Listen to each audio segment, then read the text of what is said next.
y'all, so today I'm going to be doing my April wrap-up. So in the month of April, I read 4 things: 1 novel, 1 memoir, and 2 trade comics. So as you can see, I didn't read a ton in April, especially compared to my March and February wrap-ups.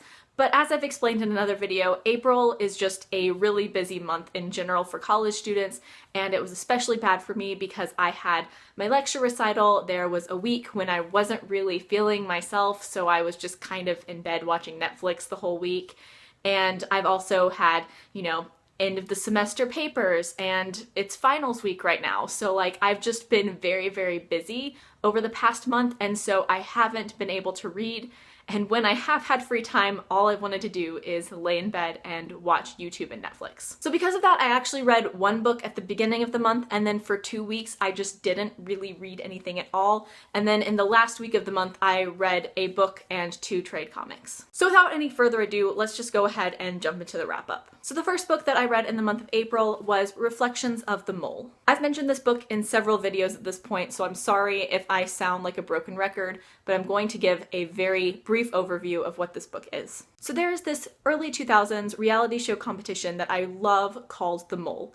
In the show, there is a group of contestants trying to win money, but one of the contestants is secretly the mole, who is working against them and trying to keep them from earning money and is working for production. I've loved this show for about 3 years now, and when I discovered that the person who was the mole in season 2 wrote a book about their experiences on the show, I had to get it and read it, and this is that book. And that is also why the author's name and picture are covered up, because I don't want to spoil the TV show for anyone who hasn't seen it, because seriously, this show is amazing. If you haven't seen it, please go watch it. I'm pretty sure every single US season is on YouTube. So for this book, I ended up giving it 3 stars out of 5 and somewhere around 6.5 or 7 out of 10. I didn't really go into the ratings out of 10 for this one. I think that this book is definitely a must-read for any fans of The Mole, because it does give some really interesting insight into the 2nd season of the show and some really cool behind-the-scenes stuff that you definitely would not see anywhere else. However, there were also obviously definitely some problems that I had with it. So for the first about 100 pages of the book, the author goes back and forth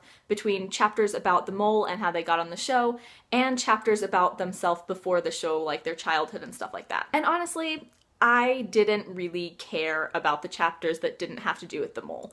I picked up this book because I wanted insight and behind the scenes stuff about the mole, and I really don't care too much about their backstory. I ended up mostly skipping these chapters because I didn't find them super interesting. And I also, even though the author tried to say how their past could show insight into how they acted on the show, I honestly didn't really find that to be the case, and I just thought that the chapters were kind of arbitrary and I didn't think they were necessary. Also, the writing was a little off-putting for me. It definitely seems like it's written by someone who has not written a book before. It feels very amateurish, and it feels like it kind of needed an editor. For example, if you want, I'll leave a link on my Goodreads to my updates on this book, and there is one word, I think it was inasmuch, that the author used over and over and over again, and I'm pretty sure they only used it correctly about half the time. And it was just so overused, and I began updating on Goodreads every single time I came across the word. Sometimes I would come across it multiple times on a page, and it was just so overused, and like I said, this book could have used an editor. However, all that being said, if you are a fan of The Mole, I would still recommend picking this up because it does have some really cool behind-the-scenes stuff for the show.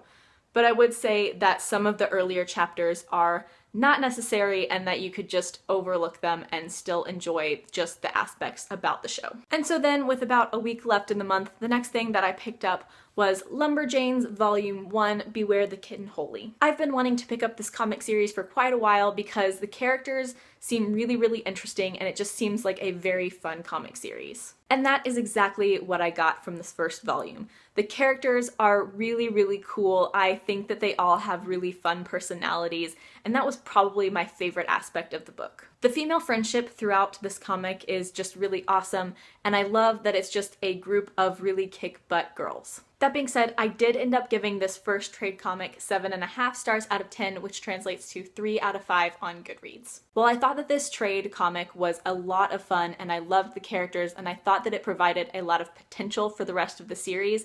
I thought that the plot was a little all over the place. The plot just kind of felt like it was a little all over the place. There were some threads that seemed to be thrown in and never seen again. That being said, this series is just fun. So despite the minimal problems that I had with the plot, I enjoyed this overall and was really excited to check out the second volume. Then after reading the first volume of Lumberjanes, I jumped into Don't Look Back by Jennifer L. Armentrout. So in the story, the main character Samantha finds herself on the side of the road, kind of bloodied and bruised and not really sure how she got there.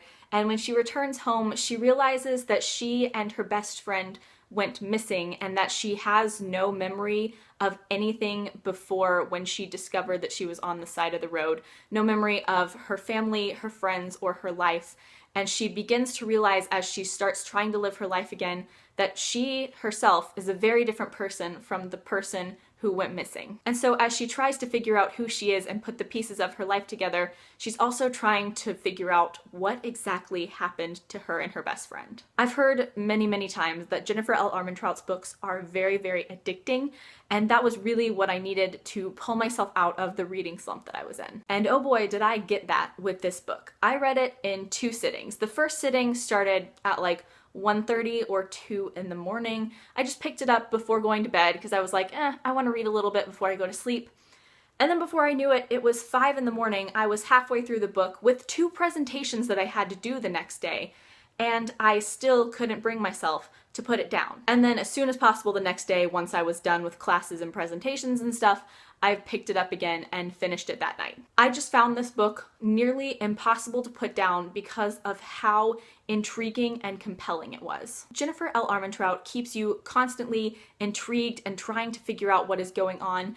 And once you think that you've got something figured out, she throws another thing into there that completely derails your train of thought and sends you spiraling off in another direction. This book just kept me completely intrigued and enthralled the entire time, and I found it thoroughly enjoyable. And if you are looking for something to pull you out of a reading slump or just something that will completely engross you in its story, this is definitely the book to go with. So once I finished this book, I immediately went on Goodreads and I gave it 5 stars out of 5, and I was like, yes, this book was amazing.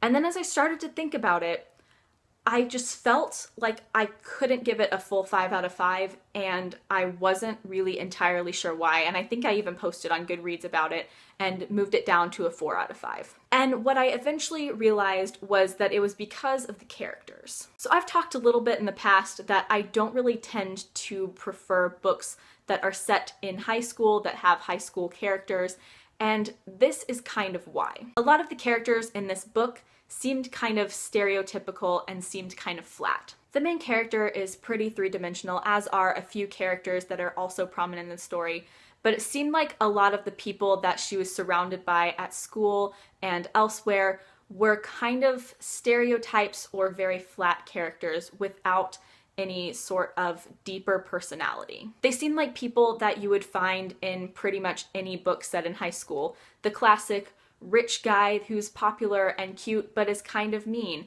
and the classic rich girl who's popular but mean. Stuff like that. And even some of the characters that she was closer with and that we did get a slightly deeper look into, even though they weren't stereotypical, I don't think that I could name more than 5 traits about them other than their appearance. However, like I said, it took until after finishing the book and after thinking deeply about it for me to even realize that I found a problem with it. Like, in my gut, I felt like there was a problem, but I couldn't pinpoint it until I took a step back from the book. So it didn't hinder my reading experience at all, but after taking a step back, I did realize that that was something that I had a mild problem with. That being said though, I did still give this book 9 stars out of 10, which translates to 4 out of 5 on Goodreads, and just barely misses out on me giving it 5 stars out of 5. The character problem is just one minor flaw in an otherwise very engrossing and interesting book. And then finally, the last thing that I read in the month of April was Lumberjanes Volume 2, Friendship to the Max. And I ended up giving this volume 7 stars out of 10, which translates to 3 out of 5 on Goodreads. Overall, I again liked this volume and I thought that it was an interesting continuation to the series, but I have yet to be actually impressed with this series. Like, it's really fun and the characters are really cool, but so far it just kind of seems like a fun light read. Sorry if there is a really awful lighting / camera angle shift right here. My camera cut out and then the rest of the footage corrupted, so I'm having to refilm the rest of this video. But what I think I was saying was essentially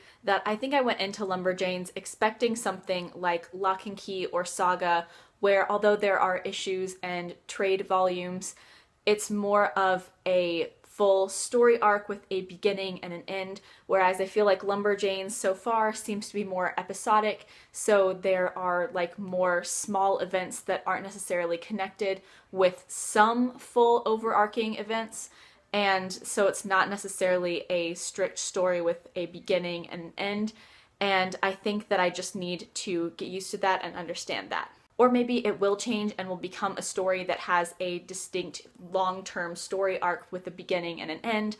But for now, it seems very episodic, and I think once I come to terms with that, I will begin to like it more. So those are the 4 books that I read in April, and if you've been following these wrap-ups, then you will know that there is something missing, which is The Book Thief by Markus Zusak. This was supposed to be my book stack challenge for April, and I didn't read it. And that is because of the reading slump that I hit in the middle of the month. And once I got back into reading, I didn't think that I had enough time to actually read this and fully appreciate it without rushing through it. And so I made the executive decision to not try to rush through it by the end of the month. However, I'm going to give myself kind of a pass on this because I was so insanely busy throughout this month, and I was just making my school stuff a priority instead of my reading. So also I did want to briefly address my book stack challenge. Essentially what's going to be happening this summer is I'm graduating in about a week and a half, and after that I'm going to be moving back home and staying there over the summer and working. And then in the fall, I will be moving to my new university where I'll be doing my graduate degrees. So over the summer, like with last year, I'm going to have most of my books packed away. So over the summer, I'm only going to have a select number of my books out and accessible to me, so I won't really be able to do my book stack challenge because I can't just pull a random book out of the jar and then read it because it's probably going to be packed away. So I'm going to be putting my book stack challenge on hiatus probably until September when I am moved into my new place and I have all my books accessible to me. And over the summer I'm hoping to get to The Way of Kings, so that will hopefully remedy the fact that there are currently 6 books in the stack due to me not reading The Book Thief. Because I do plan on keeping the same books in the stack because I feel like changing it up would be kind of defeating the purpose of the book stack challenge. However, I have done reading challenges over the past 2 summers, and I do hope to do a reading challenge of some sort this summer. I haven't decided what I'm going to do, although I think that the easiest thing for me to do, at least at this point in my reading, is to have a set number of books I have to read over the summer. Although if I come up with some sort of better, more clever idea, I'd probably go with that one. But like I said, I don't have any idea what I'm going to do yet. Those are just some ideas I've thrown around. So that is it for my April wrap-up. Let me know down in the comments what you think about the books that I have discussed today. As always, I will leave links down in the description to my blog, Twitter, and Goodreads. Please add me as a friend on Goodreads. I would love to be friends with all of you. Like, comment, subscribe, all that jazz. Thank you so much for watching. Bye!